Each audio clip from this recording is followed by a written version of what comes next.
every child is born with a chance to dream, to learn, to play, and a chance to feel safe.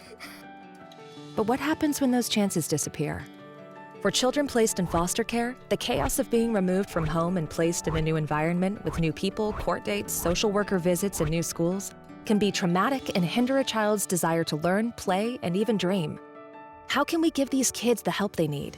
How can we give them all the chances they deserve? For that, we need CASA volunteers. What is a CASA? A CASA is a court-appointed special advocate. They help kids in foster care know there's someone by their side, committed to looking out for them. A CASA is not a superhero or a legal expert.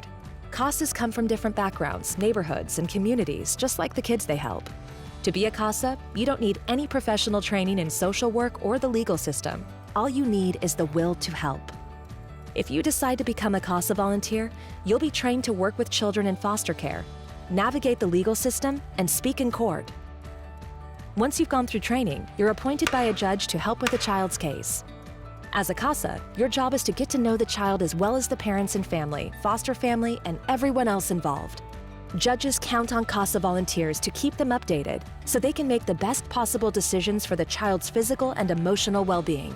CASA volunteers are one constant figure for the child, but they're not the only ones. CASAs never work alone.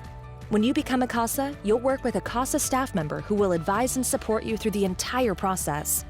You'll work with caseworkers, attorneys, and others to engage committed adults who will support the child and family.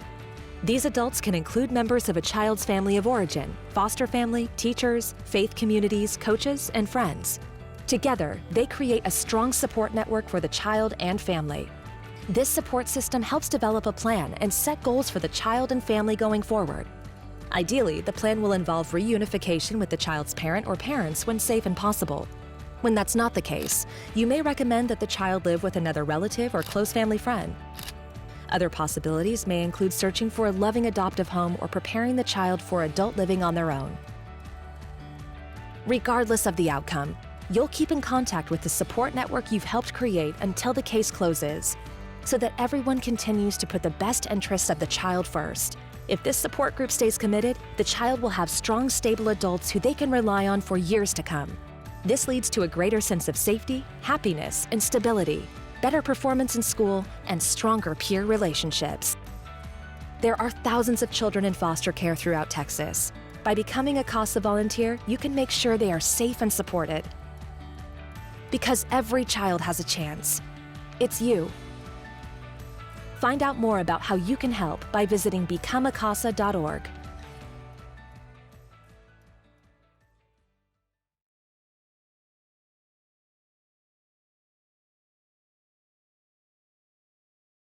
Good morning, everyone. It's great to see you again. Thank you for joining us again for our series, Love Thy Neighbor. I'm here today with Ashley Jamison with CASA. And I'm so glad you're here today. Thank you for accepting our invitation. Thank you for having me. I'm excited to be here. Absolutely. What we're doing is we are talking to people who are heading our organizations in our community and making our community better. And yours is a really important one. CASA, I have a deep love, as people know, here in the church, for people who can't take care of themselves, or need help, or the person who lifts you up. I always think of the story of Jesus as Peter is going down in the water, and Jesus takes his hand and pulls him back up. And in truth, I think many of us in our life have had somebody, whether a mentor, a leader, a teacher that we looked up to, somebody who helped us along the way. And so I'm really so thankful for your organization. CASA is such an incredible organization, the things that I know about it. But I would like to know, can you just tell us a little bit about CASA, for those who don't know? Absolutely. So CASA, we're court-appointed special advocates. And so what we do is when a child is removed from their home because of abuse or neglect, they're placed in either like a foster home, sometimes with a relative. And once that happens, a CASA volunteer is appointed to the case. And our goal is to advocate for the child's best interest in court, in other areas as well, and in their educational aspects, their medical needs. We advocate for the child's best interest throughout the life of that case until some kind of permanency is reached. And so until a child might be reunited with their family, it might be adopted, they might have permanent placement with another relative, but that CASA volunteer, that one consistent adult, stays on that case until it's complete. And we try to advocate for what's best for them throughout. Wow. Okay. That is absolutely incredible, because these poor children must be scared, Absolutely. confused, upset, maybe even angry. Oh, yeah. You know, I mean, I can't imagine the emotion of a child who just wants a normal life and go to school and come home. Absolutely. And so many of them have gone through so much trauma already. Ugh. And then that faced with removal as well. There's a lot of issues that they have to work through. Yeah, that's so tough. Well, actually, if you don't mind, I'd love to ask, how did you get involved? Of course. So first, growing up, I have several aunts who adopted children. And so I had a total of, I believe, 12 cousins who were adopted throughout my life. And then several years ago, I have another family member who adopted 2 children. And I won't go into all of the specifics there because it's pretty detailed. But in talking with her, she started telling me about how much that CASA volunteer meant to these 2 children and how they helped them through the process of adoption and just were there with them through every step of the way. And I thought, I could do that. So I started out as a volunteer, and I'm now the volunteer manager. So my role is to help train and recruit volunteers coming into our program and get them set up for success as they work their cases. Wow. And what kind of process do y'all go through for somebody to be a volunteer? Well, there is a screening process, of I'm course. sure. We have background checks that need to be conducted, as well as pretty intensive interview process to make sure that it's the right fit for both our organization and for the volunteer. But then the training program is 30 hours. Usually we do half online, half in person. There's also court observation, meeting with CPS, just to get an idea of all the different players in the case. Now, we have a couple of volunteers, I guess I'm saying, they go here to the church. That's wonderful. And I know that they just love what they do. And so they're very happy with it.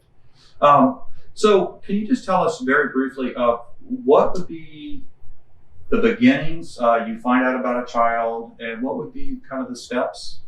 Of working a case? Of working a case. So you meet with the child, and you, as a volunteer advocate, you meet with the child at least monthly. Now, right now, of course, we're doing this virtually to keep everyone safe and to protect the health of everyone involved. It must be very difficult. But under normal circumstances, you meet with the child at least once a month. You also meet with different parties. So you meet with CPS regularly. You also meet with the child's doctor, their teachers, therapists, everyone involved with the child. You meet with their parents as well. So many, when this case begins, the children are always going to be placed outside of the home. So you're also meeting with the parents and seeing how they're doing throughout the case. And then depending on how the case goes, it just progresses that way, meeting with everybody and making recommendations for what you think is best for the child. Oh, wow. Have you seen cases go up since the coronavirus? We haven't seen a huge influx. We thought we were going to see a lot more. I am anxious, I'm a little apprehensive is more the right word, about what's going to happen when schools do reopen, and some of these children who have been isolated from the public might we might become aware of some situations that have been happening. Oh, wow. I remember a story that happened with me with CASA, and it was absolutely heartbreaking, but I was talking to one of the people that works there and found out that this was Christmas time. And it was like 2 days before Christmas, and I think it was 2 or 3 children had been taken out of their family home and given to their grandmother. And the grandmother didn't know what to do because she didn't even have food for them.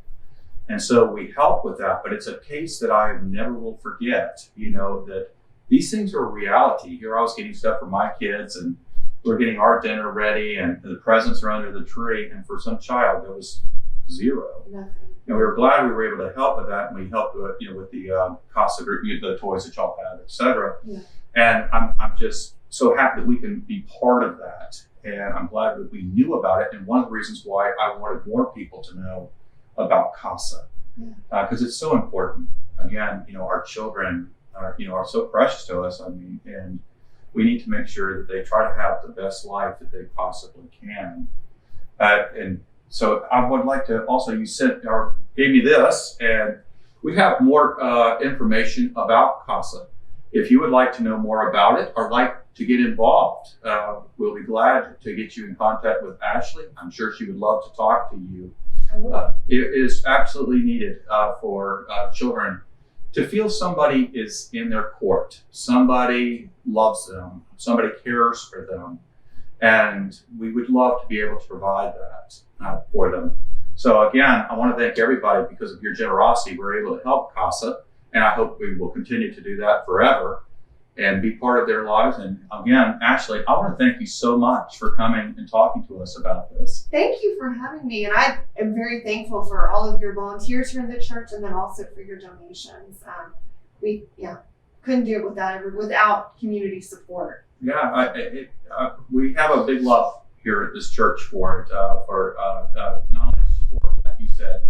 I know of at least 3 people in our group that have been a vital part of CASA, and I'm very, very proud of them. And so that's great. Well, until next time, we're going to be talking to some more people about CASA, and I'm looking forward to it. So please keep with us, and remember, love thy neighbor.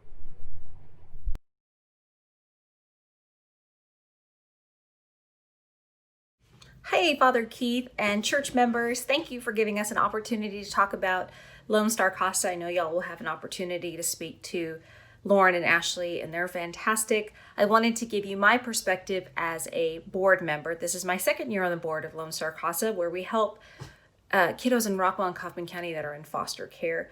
And I think one of the most interesting things is that we live in a bubble, and I'm not being critical of anybody, but I think so many people are shocked to learn that we have kids in our county and in Kaufman County that are in need of foster care and protection. And I think that people just think that those things don't happen in this community. And unfortunately it does. And especially with COVID, we have parents that are unfortunately just not equipped to deal with all the stress that has been thrown on all of us. And so unfortunately the children are suffering from that. CASA is an amazing organization. As an attorney myself, we get into the courthouse, we get into the courtrooms, and we're fighting and we're arguing and we're battling, and we have our clients' interests on the line, and we're worried about everything else that's going on, and we don't ever take time to think about, wow, what is really in the best interest of these kids, because you're working hard to represent the client that has hired you to do that. And the judges are doing the best that they can, but they're also getting inundated with all this information, and they have to make a decision. And our CASA volunteers are the most amazing people in that situation, because they don't have a dog in the fight. What they have is their love and passion and interest for the child that they've been appointed to represent. And they are a voice for that child, and they get to talk to the kid. They get to talk to the family members, the doctors, the teachers, psychologists, everyone that's around this child. They have the opportunity to speak to them, and then they have the opportunity to use that knowledge and their love for this child and put it all together and present a very unique and different package to the court that the lawyers just can't do, because that's not what our role is, and that's not what we were hired to do. And so I think these volunteers are just amazing people that take their time and their expenses, and they're driving and they're going everywhere to meet with everyone for this child, and they take their time to go to court and express what they think is in the best interest of their kid. And I just think that's absolutely amazing, because it offers a fresh perspective, and it offers a heartfelt perspective that really allows the judge the opportunity to take in what each side is saying, and then also hear what's in the best interest of the child, because they are the unspoken and most impacted person in all of these family disputes. So I hope that answers your questions, and I hope that my passion for CASA has come through, and I hope that you all are doing well. And if you need anything else, you just let me know. Y'all take care. Bye-bye.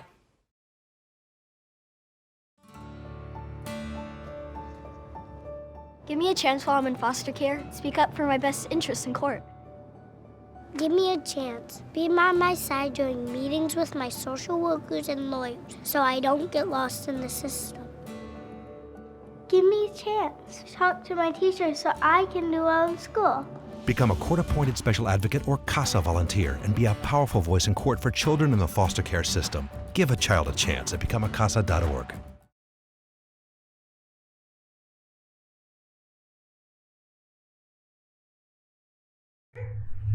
Hey everybody, we are back again with our series, Love Thy Neighbor. And in that series, we have talked about an organization called CASA. In CASA, one of our own, Madonna Robinson, is here. She is an advocate for CASA, and I'm here to talk to her a little bit more about what that's about. What does that mean? Madonna, I want to thank you so much for doing this interview with me. I'm very excited that you have been part of this. We have talked about it in the past in our connection with CASA, and I love that we have 3 people in our church that have been involved in CASA because it's so important to help these children. So I was wondering, from an advocate side point of view, if you could just tell us a little bit more, what does that mean, being an advocate? You have a voice for the child. Once that child is taken away from their home, CASA gets involved. And we go to the court and we speak for the child, basically. We're their guardian ad litem. They also have an attorney ad litem. But we are just there for the child's best interest. Okay. So you're there as their voice, their representative, yes, making sure that the best is done for them. And that's incredible. Let me ask you, what made you decide to do this?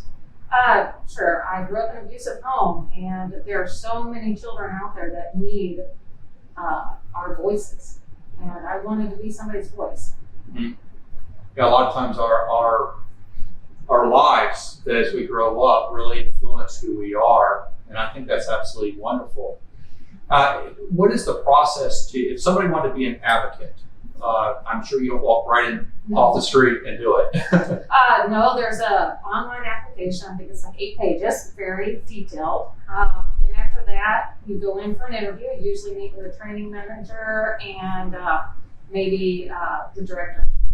And then after that, you go through about 30 hours of training just to become an advocate. Then after that, you get sworn in by a judge and you get your first case, usually pretty quickly. How many cases do you think you've had so far? I've had 2. 2, okay. I've been an advocate just over a year. Right. And I've had 2 cases. And let me ask you, how did you feel about it? How did it go? You know, and if you talk to any CASA, we're all going to say the same thing. It is hard work, but it's very rewarding. Very rewarding. When you get to go to that child and you're the one consistent person in their lives, and they smile when you come in, and you're having conversations. You know when their birthday is, and you remember what they said last month. And some of those kids haven't had that, and so it's very rewarding. Yeah, I can just imagine, and having actually a positive influence in their life, not just negativity around them. Right. I'm sure, do you keep relationships with these children, or?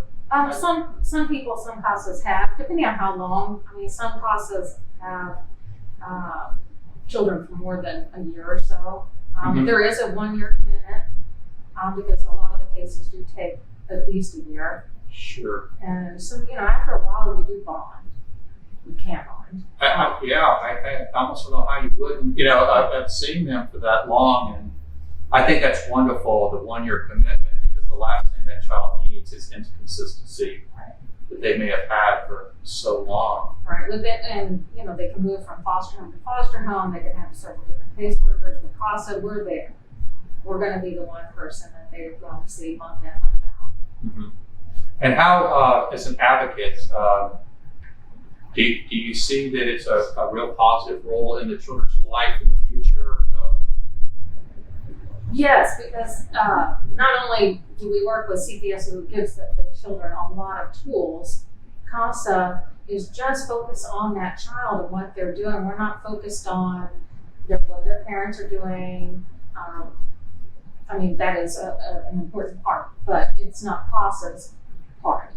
CASA is to help that child develop good relationships with other people, complete strangers like us, and know that they can trust some people. Right. So I think that can benefit them as they get older. Well, I just can't imagine as a child to be so lost and not know who to trust, and to be worried constantly, going to school, worried about it, coming home, maybe not wanting to come home, and then to be pulled away from family that maybe the only thing they know, but to get a child into a positive relationship, and having people who take up for them and care for them and love them is just so important, because obviously you are changing a child's life. Right. You know, and make them a strong adult that will never maybe forget what's happened in their past, but then can go and do positive things for the world based on that story like yours, you know, and to be able to help others so that they don't have to go through all of that. You know, a lot of children don't have consistency or can't depend on adults, and so when we say we're going to be there at 4 o'clock on Tuesday, we show up at 4 o'clock Tuesday, you know, that right there is showing them that they are important. Right. Oh yes, I can imagine. You know, because you do hear about that with parents not showing up to baseball games or in school to pick them up. Those things. Wow, those are just things we just don't think about or take for granted. But that's reality in the world. Well, I really do appreciate this. What do you think brings you the greatest joy in doing this? Well, there's a lot. I would have to say, truly, it's when that child is looking at you and confides in you, even if it's just like, look at my dog's picture, or just does something that is just so childlike and it's so loving to an adult and or to anybody. It's just a different feeling because they have let you in and they've learned to not let you in, and so I think that is just a rewarding part to see that they're changing and they know they can change, and they do. Oh, that must be incredible. It really, when that change, you see that change to being vulnerable and open themselves up to you. That's absolutely incredible. Well, is there anything that Holy Trinity can do, in your opinion, that we can help CASA continue? We already do support, but I mean, is there anything else that we can do? Obviously, the monetary donations are fabulous and really help CASA, but we could always use volunteers. Absolutely always use volunteers, especially now because it's much more difficult with COVID and violence is up, Right. and abuse and neglect is up, and so volunteer. Okay. Well, everybody, I'm so happy to be here today, and Madonna, I want to thank you so much for accepting my invitation for an interview. I hope that you heard what she had to say. It is absolutely fantastic. I'm very proud of you and all of the people that help with CASA. It's really vital in a child's life. And so if you have ever thought about volunteering, please see Madonna or somebody at CASA, and I'm sure they will be glad to help you through the process to help the child, because truly you can change their life forever. And so again, I want to thank you very much for all you do. Thank you very much. Well, we will say goodbye at this time until we see you at the next interview. And so again, remember to love your neighbor. Dragons sleep most of the time, but you never know when they'll wake up.